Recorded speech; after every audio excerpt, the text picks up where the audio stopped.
اللہ تعالیٰ نے قرآن مجید میں عصر کی قسم کیوں کھائی؟ عصر کے وقت کا مطلب کیا ہے؟ جواب جان کر آپ کانپنے لگ جاؤ گے۔ دوستو، امام شافعی کا ایک جملہ آج بھی دل کو ہلا کر رکھ دیتا ہے۔ وہ فرماتے ہیں اگر لوگ صرف سورہ عصر پر غور کر لیں تو یہی ان کی نجات کے لیے کافی ہے۔ بلکہ آپ نے مزید فرمایا اگر صرف اللہ سورہ عصر کو ہی نازل فرماتا تو دین کو سمجھنے اور انسان کو زندگی گزارنے کے لیے بس یہی ایک سورت کافی ہوتی۔ اب خود سوچئے، صرف 3 آیات اور ہدایت کا مکمل راستہ۔ آخر ایسی کیا خاص بات ہے اس سورہ عصر میں؟ اور پھر بات صرف سورت کی نہیں، اللہ تعالیٰ نے اس سورت کی قسم بھی کھائی ہے، قسم عصر کی۔ لیکن یہ قسم کیوں کھائی ہے؟ کیا یہ دن کا ایک عام سا وقت ہے یا کوئی ایسا لمحہ جس کا راز جان کر انسان لرز جائے؟ اور پھر فوراً فرمایا بے شک انسان خسارے میں ہے۔ کیا واقعی ہم سب وقت کے تھپیڑوں میں بہہ رہے ہیں؟ کیا ہم وہ سب کچھ کھو چکے ہیں جسے بچایا جا سکتا ہے؟ دوستو، آج اگر آپ نے یہ ویڈیو آخر تک دیکھ لی تو ہو سکتا ہے آپ کی زندگی کا رخ بدل جائے۔ ناظرین گرامی، سب سے پہلے تو یہ بات جان لیجئے کہ قرآن مجید میں اللہ تعالیٰ جب کسی چیز کی قسم کھاتا ہے تو اس کا مطلب ہوتا ہے کہ وہ چیز انتہائی اہم اور غور کے قابل ہے۔ اللہ نے جب فرمایا والعصر کے زمانے کی قسم تو اس میں صرف وقت کی قسم نہیں بلکہ پوری انسانی زندگی، اس کا انجام اور اس کے رویوں پر ایک تنبیہ چھپی ہوئی ہے۔ سورۃ العصر میں اللہ تعالیٰ نے عصر کی قسم کھائی، اور یہ ایک ایسا وقت ہے جو دن کے اختتام پر آتا ہے۔ سائنسی طور پر عصر کا وقت وہ لمحہ ہے جب انسانی جسم اور دماغ پر خاص اثرات مرتب ہوتے ہیں۔ عصر کا وقت قدرتی طور پر کامیابی یا ناکامی کا لمحہ ہوتا ہے۔ امام رازی فرماتے ہیں کہ عصر سے مراد پورا زمانہ ہے جس میں انسان کی زندگی، اس کی آزمائشیں اور اس کا انجام چھپا ہوا ہے۔ بلکہ علامہ ابن کثیر نے لکھا ہے کہ اللہ تعالیٰ نے عصر کی قسم کھا کر زمانے کی بے ثباتی اور انسان کی غفلت کو واضح کیا ہے۔ ناظرین گرامی، اسلام میں وقت کو ضائع کرنا گناہ کے زمرے میں آتا ہے۔ نبی صلی اللہ علیہ وسلم نے فرمایا کہ 2 نعمتیں ایسی ہیں جن میں اکثر لوگ خسارے میں ہیں، صحت اور فراغت۔ یہ حدیث سورہ عصر کے مفہوم کو مکمل کرتی ہے کہ وقت کی ناقدری انسان کو خسارے میں ڈال دیتی ہے۔ کچھ مفسرین کے مطابق عصر سے مراد خاص طور پر نماز عصر کا وقت ہے۔ آپ صلی اللہ علیہ وسلم نے فرمایا کہ جس نے عصر کی نماز چھوڑ دی گویا اس کا سب کچھ ضائع ہو گیا۔ یہ وقت دن کا وہ آخری حصہ ہے جہاں دن کا خاتمہ، رات کا آغاز اور انسان کی دن بھر کی کارکردگی کا اختتام ہوتا ہے۔ یہی وجہ ہے کہ عصر کی نماز کو نمازوں کا معیار قرار دیا گیا ہے۔ ناظرین تصور کریں، ایک برف فروش اپنے پھٹے پر برف کے ٹکڑے رکھتا ہے اور وہ دیکھتا ہے کہ ہر لمحے برف پگھل کر کم ہوتی جا رہی ہے۔ یہ برف اس کے لیے قیمتی چیز ہے اور جب یہ پگھل جاتی ہے تو پھر کبھی واپس نہیں آتی۔ یہی حال ہمارے وقت کا ہے جو ہم روزانہ ضائع کرتے ہیں۔ جیسے برف کا ایک قطرہ پگھل کر ضائع ہو جاتا ہے، ویسے ہی وقت کا ہر لمحہ ہمارے ہاتھ سے نکلتا جا رہا ہے اور ہم اس کی صحیح قیمت کا اندازہ نہیں لگا پاتے۔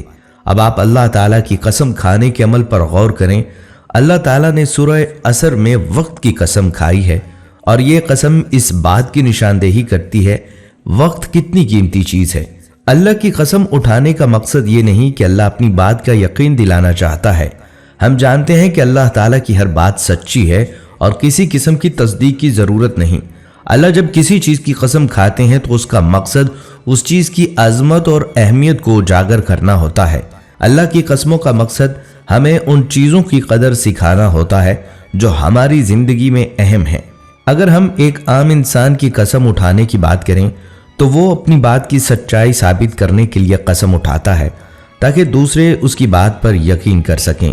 اللہ تعالیٰ کے لیے ایسی کوئی ضرورت نہیں۔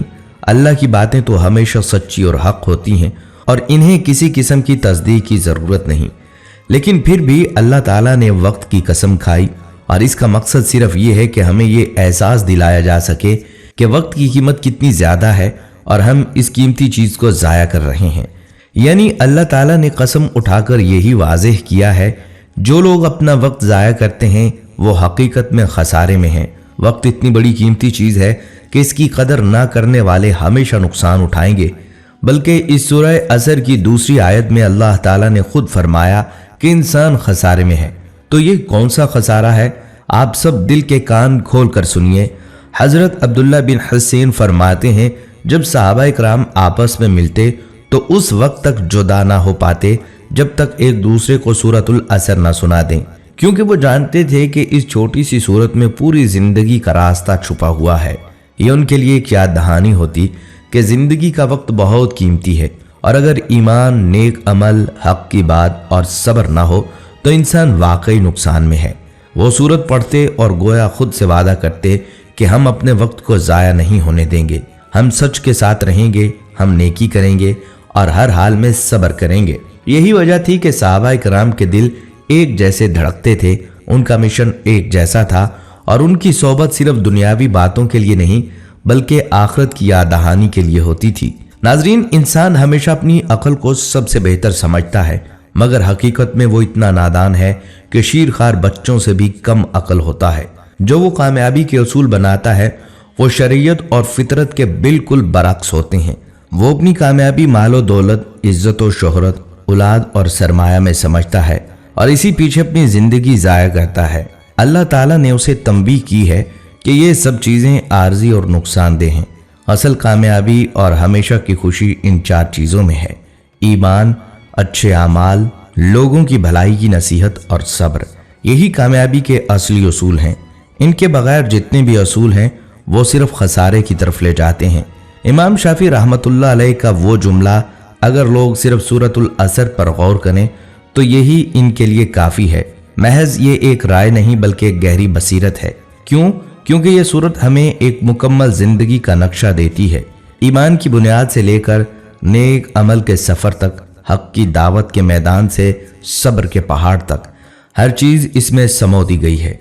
अगर कोई शख्स वाकई इन 4 बातों को अपनी ज़िंदगी का हिस्सा बना ले तो वो ना सिर्फ दुनिया में कामयाब होगा बल्कि आखिरत में भी फलाह पाएगा। इस सूरत का पैगाम हर इंसान के लिए है, हर कौम, हर नस्ल और हर दौर के लिए है। ये हमें वक्त की कदर, ईमान की ताकत, अमल की ज़रूरत, सच की अहमियत और सब्र की अजमत सिखाती है। एक साबिर व शाकिर इंसान पुख्ता दीवार की तरह होता है, क्योंकि वो जानता है अल्लाह ने जो परेशानी या मुसीबत उस पर डाली है वो यकीनन किसी मसलहत, किसी बेहतरी के लिए ही डाली है। ये सच है कि अल्लाह का कोई काम भी मसलहत से खाली नहीं होता। मुसीबत, परेशानी, बीमारी, नुकसानात, ये सब जिंदगी का लाजमी हिस्सा हैं, क्योंकि जिस तरह रात के बाद दिन और दिन के बाद रात आती है, इसी तरह मुश्किलात के बाद राहतों का आना ज़रूरी है। और यही वो मुकाम है जहाँ बंदे को अल्लाह ताला देखता है कि उसमें किस कदर तवक्कल, सब्र और शुक्र की ताकत मौजूद है, जो कि अल्लाह की मोहब्बत का पैमाना है। देखा आपने कैसी खूबसूरत और जामे सूरत है। ये सूरत क्या, पूरा कुरान ही हमें अपनी मोहब्बत में अल्लाह ताला ने तोहफा में दिया है। इसका एक एक लफ्ज़, एक एक सतर हिकमतों, बरकतों और रहमतों का खजाना है ना। खसारे में वो शख्स जो इस बेहतरीन तोहफे को छोड़कर दर बदर की ठोकरें खाकर जिंदगी के हकायक ढूंढने की कोशिश में मारा मारा फिर रहा है। सीधी सी बात है, खुद को पहचानो, अपने खालिक को पहचानो, उससे मोहब्बत करो, उसकी इबादत करो और उसके बताए हुए रास्तों पर चलो और दुनिया और आखिरत की नेमतों, बरकतों और कामयाबियों से माला माल हो जाओ। ज़रा गौर से देखें तो पता चलता है ये छोटी सी सूरत हमारे लिए दुनिया का बेहतरीन नुस्खा है। इससे जिस्मानी रूहानी सेहत मिलती है, दुनिया में कामयाबी और आखिरत में बेहतरीन आसाइश व आराम का अब्दी इनाम। नाजरीन, जो लोग भी अल्लाह पाक पर यकीन रखते हैं वो लोग बड़े पुरसुकून और मुतमईन और सेहतमंद होते हैं, क्योंकि वो अल्लाह से मोहब्बत करते हैं, अल्लाह उनसे मोहब्बत करता है और अल्लाह की मोहब्बत और हिफाजत माँ से 70 गुना ज़्यादा है। खुद अंदाज़ा कर लीजिए कि हम उससे मोहब्बत करके, उसके बंदे बनकर, उसके अहकामात को मानकर किस कदर मुतमईन और महफूज हो सकते हैं, क्योंकि उसके बताए हुए उसूल और कानून हर बंदे के लिए मुफीद और सुकून और निजात का जरिया हैं। दुआ कीजिए अल्लाह हमें नेक अमल करने की तौफीक अता फरमाए और अल्लाह हमें हर किस्म के नुकसान और खसारे से महफूज फरमाए। आमीन।